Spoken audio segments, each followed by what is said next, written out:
Murder in the Cathedral is a play by T.S. Eliot. It tells the story of Thomas Becket, the Archbishop of Canterbury, and how he is killed inside the cathedral.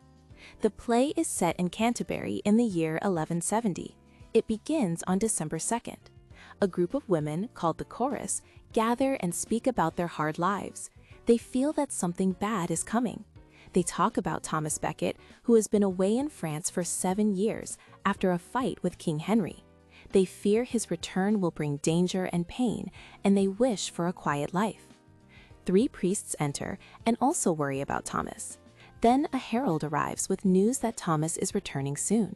He warns that this does not mean peace with the king and that violence may follow.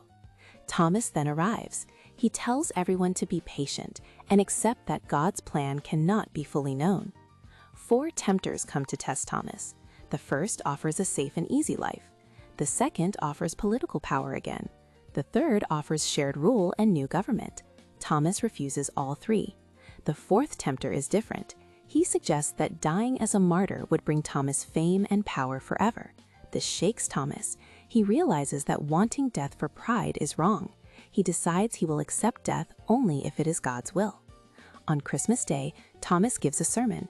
He explains that a true martyr does not seek death for glory, but gives up his own will to God. He hints that he may not speak again. On December 29th, 4 knights arrive, sent by the king. They accuse Thomas of being disloyal. Thomas stays calm. The knights leave, then return. The priests beg Thomas to escape, but he refuses. Inside the cathedral, the knights demand he remove church punishments. He says no, and they kill him. Afterward, the knights speak to the audience and defend their actions. The priests grieve.